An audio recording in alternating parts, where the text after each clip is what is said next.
Hello friend, तो कैसे हो आप सभी। स्वागत करते हैं आप सभी का यूनिवर्सिटी जी क्विज में। तो फ्रेंड, आज जो है कि बिहार डीएलएड एंट्रेंस एग्जाम 2024 के लिए हिंदी का कुछ सेलेक्टेड इंपॉर्टेंट क्वेश्चन लेके आए हुए हैं जो आपके एग्जाम्स के लिए काफ़ी इंपॉर्टेंट हैं। तो आज की सेट को आपसे कंप्लीट ज़रूर कवर कर लीजिएगा। तो चलिए शुरू करते हैं आज की सेट को।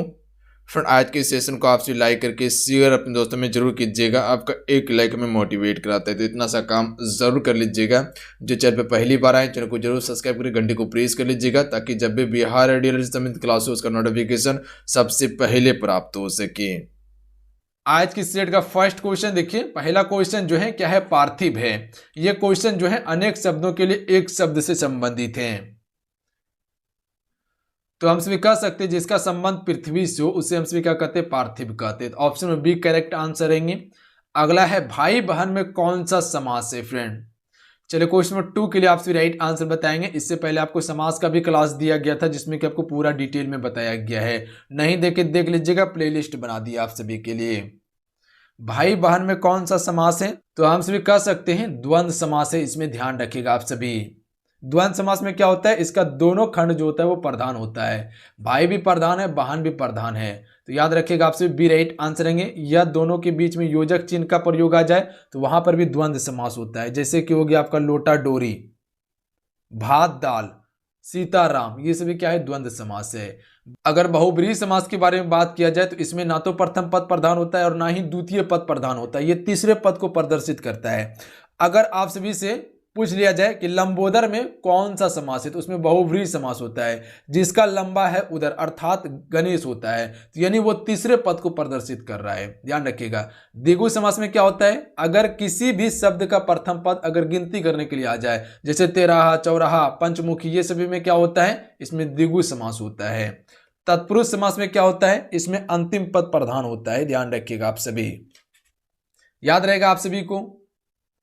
और प्रथम पद प्रधान किस में रहता है, अव्ययी भाव समास में रहता है। अगला क्वेश्चन देख लीजिए, यहीं से याद रखिएगा समास के कुल कितने भेद हैं। समास के कुल कितने भेद हैं, तो याद रखिएगा 6 भेद है समास के। अगला क्वेश्चन देख लीजिए, बाल चित्रण में कौन सा कवि श्रेष्ठ है, तो सूरदास होगा। Option number C right answer रहेंगे। जो भी ऑप्शन में सी को टिक करे बिल्कुल करेक्ट आंसर है, सूरदास। अगला क्वेश्चन है, नवल सुंदर श्याम शरीर में कौन सा अलंकार है। चलिए फ्रेंड बताएंगे आप सभी। अलंकार से क्वेश्चन पूछा गया, पिछले बार अलंकार से खूब क्वेश्चन पूछा गया था। तो बताएंगे आप सभी, नवल सुंदर श्याम शरीर में कौन सा अलंकार है, तो हम सभी कह सकते हैं उल्लेख अलंकार है। इसमें ए राइट आंसर रहेंगे। ध्यान रखिएगा आप सभी, उल्लेख। अगला क्वेश्चन देखिए, भारतीय की बुरी दशा देखकर गांधी जी का मन द्रवित हो गया। रेखांकित वाक्यांश के लिए शब्द का चयन कीजिए। राइट आंसर ऑप्शन में से हो जाएंगे दुर्दशा होगा। ध्यान रखिएगा आप सभी। भारतीय की दुर्दशा देखकर गांधी जी का मन द्रवित हो गया, तो यहां पे क्या आ जाएगा, दुर्दशा आएगा। अगला क्वेश्चन है, निम्नलिखित में से कौन सा अयुग्मा है। विसर्ग जो है फ्रेंड ये अयुग्मा है। ध्यान रखिएगा आप सभी। ऑप्शन में ए राइट आंसर रहेंगे। अगला क्वेश्चन है, शुद्ध वर्तनी का चयन कीजिए। चलिए बताएंगे, इसमें जो श्रृंगार लिखा गया इसका सही वर्तनी क्या होगा। श्रृंगार का सही वर्तनी क्या होगा, तो ए राइट आंसर रहेंगे। ध्यान रखिएगा आप सभी। अगला क्वेश्चन कर लेते हैं फिर, क्वेश्चन नंबर 8 नंबर, जहां उपमेय का निषेध करने उपमान का आरोप किया जाता है वहां कौन सा अलंकार होता है।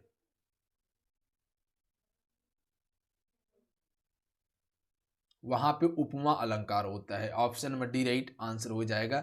देखिए अभी अलंकार से संबंधित एक मास्टर वीडियो आने वाला है, उसे कवर कर लीजिएगा जिसमें कि आपको डिटेल से अलंकार के बारे में बताया जाएगा, क्योंकि पिछले बार अलंकार से खूब क्वेश्चन पूछा गया है। पीताम्बर में कौन सा समास है। चलिए आपसे बताएंगे क्वेश्चन 9 के लिए राइट आंसर क्या हो जाएगा, पीताम्बर में कौन सा समास होगा, तो इसमें बहुब्रीहि समास होगा। ध्यान रखिएगा, आपको क्या बताए थे कि बहुब्रीहि समास में ना तो प्रथम पद प्रधान होता है ना ही द्वितीय पद प्रधान होता है, ये किसी तीसरे पद को प्रदर्शित करता है। पीताम्बर का अर्थ क्या होता है, अगर इसका समास विग्रह कीजिएगा पीताम्बर का, तो इसका समास विग्रह क्या होता है, पीत है अंबर, जिसका अर्थात क्या होता है, कृष्ण होता है। यानी यह किसी तीसरे पद को प्रदर्शित कर रहा है। क्लियर है। अगला क्वेश्चन देखिए, वाक्य के अशुद्ध भाग का चयन कीजिए, यानी कि अशुद्ध भाग को पहचानना है। ये 3 फॉन्ट में है, ध्यान रखिएगा। एक फॉन्ट ये है, दूसरा फॉन्ट ये है, तीसरा फॉन्ट आपका ये है और चौथा फॉन्ट, 4 फॉन्ट में है ये आपका। क्या है? चंद्रमा की स्वच्छ चांदनी जगती तल में, पृथ्वी तल और आकाश में फैली है, कोई त्रुटि नहीं है। ऑप्शन देख लीजिए, इसमें जो अशुद्ध भाग है वो कौन सा है? चंद्रमा की स्वच्छ चांदनी जगती तल में, पृथ्वी तल और आकाश में फैली है, या कोई त्रुटि नहीं है। तो इसका ऑप्शन नंबर जो हो जाएगा, ऑप्शन नंबर बी होगा, जगती तल में। तो में का प्रयोग इसमें नहीं होगा, ध्यान रखिएगा आप सभी। में का प्रयोग नहीं होगा, सिर्फ जगती तल होगा कि चंद्रमा की स्वच्छ चांदनी जगती तल, पृथ्वी तल और आकाश में फैली है। जगती तल, पृथ्वी तल और आकाश में फैली हुई है। तो इसमें में का प्रयोग करना उचित नहीं था। तो ऑप्शन में बी राइट आंसर होगा। अगला है, विवेक ने श्रेष्ठ कुल में जन्म लिया। रेखांकित वाक्यांश के लिए शब्द का चयन कीजिए। तो श्रेष्ठ कुल का अर्थ क्या होता है? कुलीन होता है, ध्यान रखिएगा। तो विवेक ने कुलीन में जन्म लिया है, तो ऑप्शन में ए राइट आंसर रहेंगे। अगला है कि निम्न में से शुद्ध वर्तनी का चयन कीजिए। देखिए, शुद्धि वर्तनी से खूब क्वेश्चन पूछा जाता है और बहुत सारे बच्चे गलती करते हैं। तो देख लीजिए कौन सा शुद्धि वर्तनी है। उन्नति जो लिखा जाता है वो किस प्रकार से लिखा जाता है, या इसका शुद्ध वर्तनी क्या होगा? तो ध्यान रखिएगा, कन्फ्यूजन तो आपको यही दोनों में होने वाला है। तो इसका option number D right answer है। छोटी ई का प्रयोग होगा उन्नति में, ना कि बड़ी ई का। अगला है, हिंदी साहित्य के आरंभिक काल को आचार्य रामचंद्र शुक्ल ने क्या कहा? तो इसे वीरगाथा काल कहा था, याद रखिएगा। अगला क्वेश्चन देखिए, गगनचुंबी में कौन सा समास है फ्रेंड? चलिए बताएंगे आप सभी। गगनचुंबी, इसमें क्या है? अंतिम खट प्रधान है, ध्यान रखिएगा आप सभी। गगनचुंबी, तो हमसे कह सकते हैं इसमें तत्पुरुष समास है। ऑप्शन में सी राइट आंसर रहेंगे। अगला है, शुद्ध वर्तनी का चयन कीजिए। देखिए, अगर ये जो अभी आपको कन्फ्यूजन हो रहा है, क्यों कन्फ्यूजन हो रहा है? क्योंकि आप इसका अगर थ्योरी नहीं पढ़े होंगे तो कन्फ्यूजन होगा।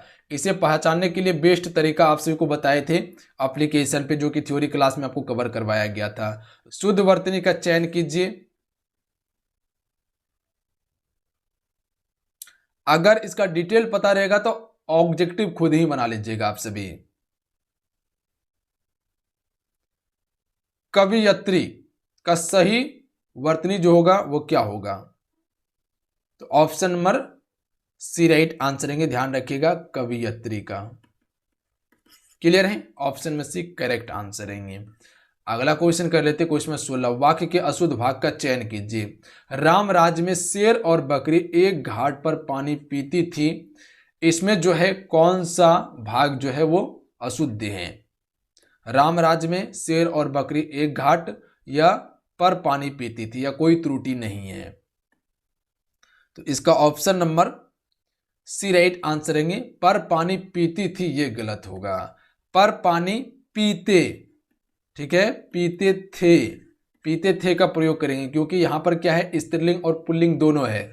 शेर और बकरी की बात किया जा रहा है, तो शेर क्या है? पुल्लिंग है, और बकरी क्या है? स्त्रीलिंग है। जब स्त्रीलिंग और पुल्लिंग दोनों एक साथ आए तो उस समय क्या करेंगे? हम सभी थे का प्रयोग करेंगे, ना कि थी का प्रयोग करेंगे। अगर सिर्फ शेर रहता तो वहां था का प्रयोग होता, अगर सिर्फ बकरी रहता तो वहां पर थी का प्रयोग करते। तो हम सभी कह सकते हैं कि राम राज्य में शेर और बकरी एक घाट पर पानी पीते थे, ध्यान रखिएगा, पीते थे। अगला क्वेश्चन देख लीजिए, चरण कमल बंदो हरि राई में कौन सा अलंकार है? तो इसमें रूपक अलंकार होगा, ध्यान रखिएगा, सी करेक्ट आंसर रहेंगे। अगला है, वीर गाथा काल के सर्वश्रेष्ठ कवि किसे माना जाता है? ये माने जाते हैं चंद्रबरदाई को, ए राइट आंसर रहेंगे। अगला है, उत्पत्ति के आधार पर शब्द के कितने भेद हैं? उत्पत्ति के आधार पर शब्द के 4 भेद हैं। कौन कौन सा? तत्सम, तद्भव, देशज और विदेशज है, कुल 4 शब्द हैं। अगला है, नहीं पराग नहीं मधुर, मधु नहीं विकास, यही काल अली कली ही सो बिंदियो, आगे कौन हवाल। प्रस्तुत पंक्ति में कौन सा अलंकार है? फिर से समझने का कोशिश कीजिएगा, क्वेश्चन क्या कहना चाह रहा है। नहीं पराग नहीं मधुर नहीं विकास, यही काल अली कली ही सो बिंदियो, आगे कौन हवाल में कौन सा अलंकार है? तो हम सभी कह सकते अनुयोक्ति अलंकार है इसमें। Option number C right answer है फ्रेंड। अगला है हिंदी भाषा किस लिपि में लिखी जाती है? तो सिंपल सा है, देवनागरी में लिखी जाती है और इंग्लिश रोमन में। अगला है निम्न में से रूढ़ शब्द कौन सा है?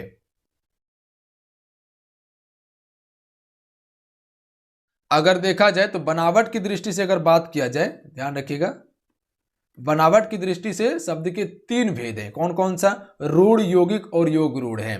पर उत्पत्ति की दृष्टि से शब्द के 4 भेद है, तत्सम, तद्भव, देशज और विदेशज है। वो उत्पत्ति और ये क्या है? बनावट से हैं। तो क्या बताए बनावट से? रूढ़, यौगिक और योग रूढ़। तो यहां पर पूछा गया है रूढ़ शब्द के बारे में। तो इसमें रूढ़ शब्द जो है कौन सा है? तो पशु रूढ़ शब्द हो जाएगा। रूढ़ शब्द किसे कहते हैं? जिस शब्द के खंड का कोई अलग मतलब ना निकले, ना अलग भाव निकले। अगर पशु को हम सभी तोड़ते हैं, ठीक है, पशु को अगर हम सभी तोड़ते हैं तो इसका क्या अर्थ निकलेगा? कोई अर्थ नहीं निकलेगा। अगर इसको अगर तोड़ देते तो सम का अलग अर्थ है और तल का अलग अर्थ है। अगर विद्यालय को तोड़ के देखते हैं तो विद्या का अलग अर्थ है और आलय का अलग अर्थ है। तो यहां पे क्या हो जाएगा? रूढ़ शब्द हो जाएगा। अगर जिसे खंड किया जाए और उसका कोई अर्थ ना निकले तो उसमें क्या हो जाता है? रूढ़ शब्द हो जाता है। जैसे अगर रज दे दिया तो अगर इसको तोड़ के देखिएगा तो इसका कोई अर्थ नहीं है, रो का अर्थ नहीं है और जो का अर्थ नहीं है। तो इसमें क्या हो जाएगा? आपका रूढ़ शब्द होगा। क्लियर है? अगला क्वेश्चन देखिए, पृथ्वीराज रासौर के रचनाकार हैं।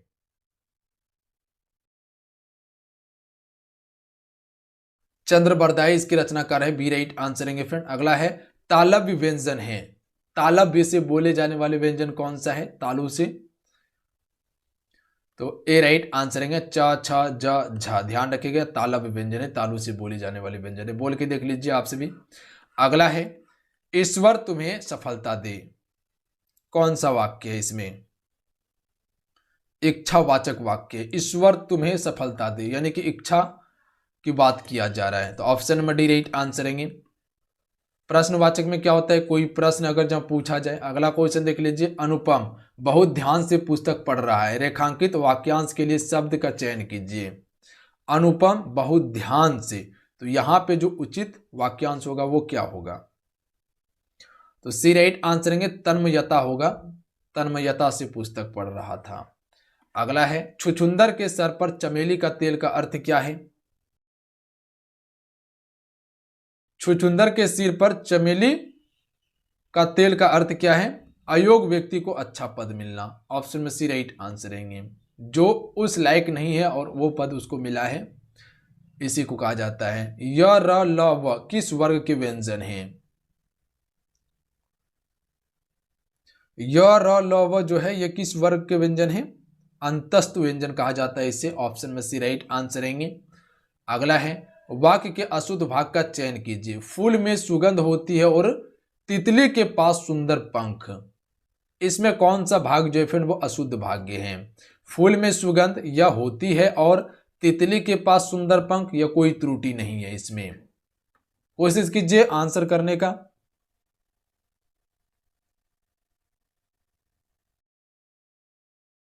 तो यहां देखिए, तितली के पास सुंदर पंख, पास का प्रयोग यहां पर नहीं होगा, ध्यान रखिएगा आप सभी। तितली के सुंदर पंख होगा, ध्यान रखिएगा।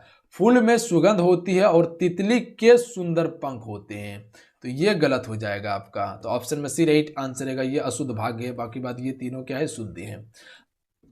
अगला क्वेश्चन देखिए, क्वेश्चन नंबर 30 है, शब्द रचना के आधार पर बताए कि कौन सा शब्द योग रूढ़ है। अभी रूढ़ शब्द के बारे में बताए थे कि जिसको अगर खंडित किया जाए तो उसका कोई अर्थ ना निकले। पर यहां आपसे क्या पूछा गया? योग रूढ़ के बारे में। तो इसके बारे में आपसे समझ लीजिए। इसमें क्या होता है? जो शब्द अपने समान अर्थ को छोड़कर विशेष अर्थ पैदा करता हो, जो शब्द अपने समान अर्थ को छोड़कर विशेष अर्थ को पैदा करता हो, उसे हम सभी योग रूढ़ शब्द कहते हैं। ध्यान रखिएगा, जैसे आपको बहुब्रीहि समास के बारे में बताए थे कि ना तो उसका प्रथम खंड और ना ही द्वितीय खंड प्रदान होता है, किसी तीसरे पद को वो प्रदर्शित करता है, उसी प्रकार से इसमें है। तो राइट आंसर ऑप्शन में जाएंगे जलद जो है ये क्या है? आपका योग रूढ़ शब्द है, ध्यान रखिएगा आप सभी। उसी प्रकार से क्या है? पंकज हो गया, लंबोदर हो गया, चक्रपाणी हो गया, ये सभी क्या है? रूढ़, योग रूढ़ शब्द है, ध्यान रखिएगा। जलज देखिएगा तो ये किसका पर्यायवाची है? तो कमल का पर्यायवाची है, ध्यान रखिएगा आप सभी। पंकज भी क्या है? ये कमल का ही पर्यायवाची होता है। तो ये सभी क्या करता है? अपना अर्थ छोड़कर किसी दूसरे अर्थ को पैदा करता है, तो ध्यान रखिएगा। क्लियर है? आगे है घाट घाट का पानी पीना का अर्थ क्या होता है फ्रेंड? चलिए बताएंगे आप सभी। घाट घाट पानी पीना का अर्थ क्या होता है? तो बहुत अनुभवी होना होता है। ऑप्शन में ए राइट आंसर रहेंगे। ध्यान रहेगा, घाट घाट का पानी पीना का अर्थ होता है बहुत ही अनुभवी होना, यानी कि वो उस स्थिति से गुजरा हुआ है, घाट घाट का पानी पी चुका है वो। तो इसका ऑप्शन में ए राइट आंसर हो जाएगा। अगला क्वेश्चन है टिप्स लगाना का अर्थ क्या होता है? तो इसका अर्थ होता है सिफारिश करना। टिप्स लगाना का अर्थ होता है सिफारिश करना। अगला क्वेश्चन है मधु जहर का घूंटी पीकर रह गई। रेखांकित मुहावरा का अर्थ क्या होगा? मधु जो है वो जहर का घूंटी पीकर रह गई, इसके लिए सही अर्थ क्या होगा मुहावरा का? तो क्रोध को नियंत्रित करना हो जाएगा ऑप्शन नंबर बी, यानी कि उसने क्रोध को शांत कर लिया। जहर का घूंटी पीकर रह गई यानी कि क्रोध को दबा लिया उसने। अगला क्वेश्चन है वीरू और जय में चोली दामन का साथ है। रेखांकित मुहावरा का अर्थ है एक दूसरे पर निर्भर होगा। Option number A right answer रहेंगे, एक दूसरे पर निर्भर। शोले पिक्चर देखे होंगे वीरू और जय का, तो ध्यान रखिएगा आप सभी। ऑप्शन ए राइट आंसर रहते हैं उसका। अगला क्वेश्चन है राहुल ने तो आग में घी डालने का निश्चय किया है। रेखांकित मुहावरा का अर्थ क्या होगा? चलिए बताएंगे इस क्वेश्चन का राइट आंसर क्या होगा। राहुल ने तो आग में घी डालने का निश्चय किया है, तो इसका right answer option number D हो जाएंगे फ्रेंड, उत्तेजित करना होगा। ध्यान रखिएगा आप सभी, याद रहेगा राहुल ने तो आग में घी डालने का निश्चय किया है, यानी कि उत्तेजित करने का ठान लिया है। अगला क्वेश्चन है कि इस वर्ष मेरा बैल भी मर गया और चोरी भी हो गई, इसी को कहते हैं डैश, यानी कि रिक्त स्थान के लिए उपयुक्त मुहावरा का चयन करना है। 4 ऑप्शन दिया हुआ है। चलिए बताएंगे इस क्वेश्चन का राइट आंसर क्या हो जाएगा। जो यहां खाली स्थान दिया हुआ है यहां कौन सा शब्द आएगा? इस वर्ष मेरा बैल भी मर गया और चोरी भी हो गई है, इसी को कहा जाता है कंगाली में आटा गीला। ध्यान रखिएगा ऑप्शन में भी राइट आंसर हो जाएंगे, कंगाली में आटा गीला। अगला क्वेश्चन है पुत्र की हरकतों से तंग आकर पिता ने उसे डैश किया। रिक्त स्थान के लिए उपयुक्त मुहावरा का चयन कीजिए। चलिए बताएंगे इस क्वेश्चन का राइट आंसर क्या हो जाएगा। पुत्र की हरकतों से तंग आकर पिता ने क्या किया?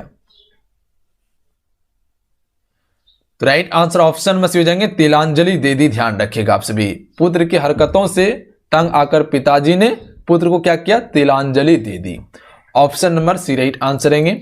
अगला क्वेश्चन कर लेते हैं दुखी सुदामा को द्वारका में आया देख कृष्ण ने उन्हें डैश किया। रिक्त स्थान के लिए उपयुक्त मुहावरा का चयन कीजिए। दुखी सुदामा को द्वारका में आया देखकर कृष्ण ने उन्हें